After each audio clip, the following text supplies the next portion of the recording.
যে যারা অবহেলিত কোণঠাসা আছে তাদেরকে মাঠে নামানোর দরকার নেই, তার জন্য আমাকে থামিয়ে দেওয়া হলো। সেকেন্ড হচ্ছে আরেকটা জিনিস, যে আমি এই কিছু এই যে বিভিন্ন জেলায় যে সিন্ডিকেট চলে, যে পার্টিকে বিক্রি করে কিছু কিছু নেতা নিজের পকেট গরম করে, তো বেশ কিছু চোর ছেঁচোর আছে পার্টিতে, তো তাদের বিরুদ্ধে আঙুল তুলেছিলাম, তাদের দুর্নীতির বিরুদ্ধে আঙুল তুলেছিলাম। তো এই আমাকে সরাবার ফলে দ্বিতীয় যে বিষয়টা প্রমাণ হয় যে তারা যে পার্টি বিক্রি করে পকেট গরম করছে তাদেরকে করতে দাও, কিছু বলার দরকার নেই। আমার মনের ইচ্ছা, আমার দাঁড়াবো বোলপুর থেকে। কোন দলে?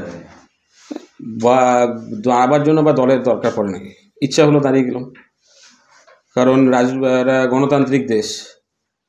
তো আমার যখন যদি ওই সময় ইচ্ছা হয়, এখন যেমন ইচ্ছা হচ্ছে দাঁড়াবো, দাঁড়িয়ে যাবো।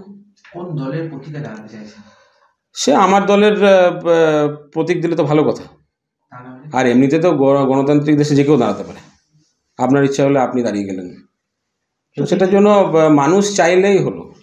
কারণ আপনাকে দেখতে হবে যে শুধু দাঁড়ালে তো হবে না, আপনার চিন্তা ভাবনাটা কি। আপনার যদি ইচ্ছা থাকে যে শুধু দাঁড়াবো, যেমন আমাদের দলের দু একজন আছে নেতা, তারা দাঁড়ায় যে ইলেকশনের ফান্ডটা আসবে, সেই ইলেকশন ফান্ডটা নিয়ে জিতলাম হারলাম বড় ব্যাপার না, ইলেকশন ফান্ডটাকে ফিক্সড ডিপোজিট করে দেবো, বছরের পর বছর দাঁড়ায়, বছরের পর বছর হারে। তো আমি যদি দাঁড়াই তো অবভিয়াসলি বোলপুরের মানুষের প্রত্যাশা রয়েছে, বোলপুর মানুষের সঙ্গে মানে এক কথায় আড্ডা দিই, চায়ের দোকানে বসি, গল্প করি, তো মানুষের প্রত্যাশা রয়েছে যে আমি দাঁড়াই, তো আমি দাঁড়াবো। দরকার পড়ে না তো, যদি আমি তো বললাম আবার, গণতান্ত্রিক দেশে মানুষ কি চাইছে সেটাই শেষ কথা বলে। বোলপুরে মানুষ চাইছে আমি দাঁড়াই, তো দাঁড়িয়ে যাবো। আপনি যে বললেন যে অনেকজন আছে দাঁড়ায় ফান্ড নিয়ে, কারাই করে এই ফান্ড? ও আপনারা সাংবাদিক, আপনাদের কাছে তথ্য থাকবে, দেখবেন বছরের পর বছর হেরে চলেছে, আবার দাঁড়াচ্ছে, আবার তাকে দল টিকিট দিচ্ছে। তাদের উদ্দেশ্য ভোট জেতা না, তাদের উদ্দেশ্য হচ্ছে ইলেকশন ফান্ড থেকে যে টাকা পয়সাটা আসবে সেই টাকা পয়সাটা ফিক্সড ডিপোজিট করবে। যারা বুথে বসে তাদেরকে পয়সা দেবে না, তারা মার খাবে বিরোধী দলের কাছ থেকে, কিন্তু তাদের যে পাওনা প্রাপ্য সেই টাকাটুকু তারা দেয় না, সেই সমস্তটাই নিজের সঞ্চয় হিসাবে রেখে দেয়। তো একদল মানুষ আছে যাদের উদ্দেশ্যই হচ্ছে ভোটে দাঁড়াবো, ভোট জিততে নয়, পার্টি থেকে যে ফান্ডটা দেবে সেটা নিজের ব্যক্তি স্বার্থে কাজে লাগাবো। তো ওই রকম টেন্ডেন্সি নিয়ে আমি রাজনীতিতে চলি না। আমার মনে হয় যে এলাকার মানুষ যদি চায় তার দাঁড়ানো উচিত। এখন বোলপুরের মানুষ চাইছে, বা যখন বোলপুরে আমি থাকি না সেই সময়টা প্রচুর মানুষের মেসেজ পাই, মানুষের কাছ থেকে ডাইরেক্ট কথা বলে জানতে পারি, বুঝতে পারি। তো আমার মনে হয়েছে যে হ্যাঁ ঠিক আছে, যদি মানুষের সেই ভরসা আস্থা থাকে তো মানুষের সেই আস্থাটা পূর্ণ করা উচিত। হচ্ছে যে সময় খুব শক্তিশালী, সময় কথা বলবে, আমি কিছু না বলে সময়কে কথা বলতে দিন। আর আমার সরানোর ফলে দুটো জিনিস যারা বিজেপির, যারা বঙ্গ বিজেপির যারা কোণঠাসা মানুষ, তারা অন্তত দুটো জিনিস উপলব্ধি করেছে। যে এক হচ্ছে যে বঙ্গ বিজেপিতে যারা কোণঠাসা অবহেলিত তারা মাঠে না নামলেও চলবে। কারণ আমাকে সরানো হয়েছিল কখন, যখন আমি এই প্রত্যেক জেলায় জেলায় যাচ্ছিলাম, যে তারা যারা বসে রয়েছেন বিভিন্ন জেলায় তাদেরকে নতুন করে উৎসাহিত করে মাঠে নামাবার জন্য। তো এই সিদ্ধান্তর ফলে এই দুটো জিনিস প্রমাণ হয়। এক হচ্ছে যে যারা অবহেলিত কোণঠাসা আছে তাদেরকে মাঠে নামানোর দরকার নেই, তার জন্য আমাকে থামিয়ে দেওয়া হলো। সেকেন্ড হচ্ছে আরেকটা জিনিস, যে আমি এই কিছু এই যে বিভিন্ন জেলায় যে সিন্ডিকেট চলে, যে পার্টিকে বিক্রি করে কিছু কিছু নেতা নিজের পকেট গরম করে, তো বেশ কিছু চোর ছেঁচোর আছে পার্টিতে, তো তাদের বিরুদ্ধে আঙুল তুলেছিলাম, তাদের দুর্নীতির বিরুদ্ধে আঙুল তুলেছিলাম। তো এই আমাকে সরাবার ফলে দ্বিতীয় যে বিষয়টা প্রমাণ হয় যে তারা যে পার্টি বিক্রি করে পকেট গরম করছে তাদেরকে করতে দাও, কিছু বলার দরকার নেই। তো দুটো জিনিস প্রমাণ হয় আমাকে সরাবার ফলে, এক হচ্ছে অবহেলিত কোণঠাসা লোকরা মাঠে না নামলেও চলবে, আর দ্বিতীয় কথা পার্টি বিক্রি করে যদি কেউ নিজের পকেট গরম করে সেটা হতে দাও, সেই নিয়ে আঙুল তুলো না। কারণ আমাকে সরানো হলো, কিন্তু যারা দুর্নীতি করছে তাদেরকে কিন্তু সরানো হয়নি। তো ফলে এটা জনসাধারণ বুঝতে পারছে যে বঙ্গ বিজেপিতে, শুধুমাত্র বঙ্গ বিজেপি, অন্য কোনো আমি আরও 17-18টা রাজ্যে বিজেপি দেখেছি, অন্য রাজ্যে বিজেপিতে এটা হয় না, কিন্তু বঙ্গ বিজেপিতে এই দুটো জিনিস প্রমাণ করলো আমাকে সরাবার ফলে, যে কোণঠাসা মানুষদেরকে মাঠে না নামালেও চলবে, আর যারা পার্টি বিক্রি করে বড়লোক হচ্ছে তাদেরকে বড়লোক হতে দাও, কোনো প্রতিবাদ বা আওয়াজ তোলার দরকার নেই। এর সঙ্গে বঙ্গের কি সম্পর্ক? না, ব্যাপারটা হচ্ছে সব চোরগুলো মিলে একটা প্রবলেম হচ্ছে আমাদের কি, সর্বভারতীয় নেতৃত্ব যারা আছেন তারা বাংলা বোঝে না। এখান থেকে যা বোঝানো হয় সেটাই বোঝে।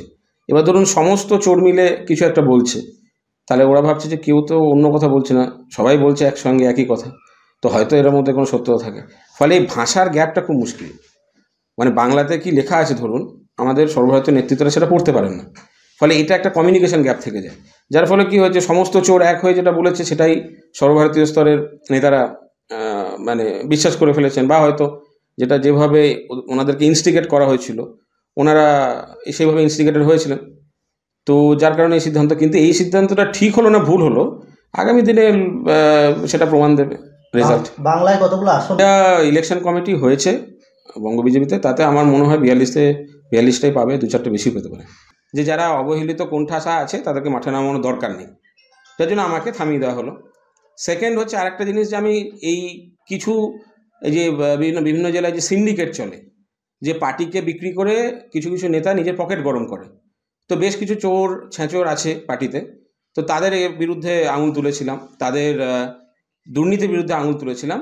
তো এই আমাকে সরাবার ফলে দ্বিতীয় যে বিষয়টা প্রমাণ হয়, যে তারা যে পার্টি বিক্রি করে পকেট গরম করছে তাদেরকে করতে দাও, কিছু বলার দরকার নেই।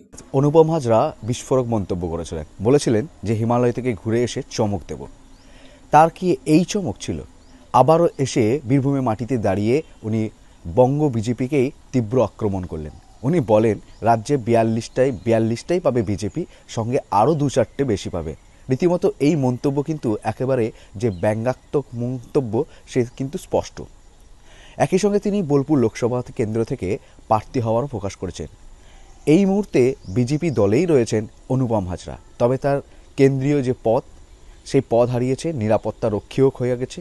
তবুও কিন্তু বিস্ফোরক মন্তব্য করতে পিছুপা হচ্ছেন না অনুপম হাজরা। অনুপম হাজরা বলছে যে বিজেপি দল থেকে যদি টিকিট না পায় তাও বোলপুর লোকসভা কেন্দ্র থেকে উনি দাঁড়াবেন। তাহলে কি করে দাঁড়াবেন? তাহলে উনি কি তৃণমূলে যাচ্ছেন? তৃণমূল থেকে টিকিট পেয়ে দাঁড়াবেন, না নিজে কোনো আবার রাজনৈতিক দল গঠন করবেন? অনুপম হাজরাকে নিয়ে রাজনৈতিক পারদ কিন্তু তুঙ্গে, আর অনুপম হাজরা লাগাতার বঙ্গ বিজেপিকেই আক্রমণ করছে।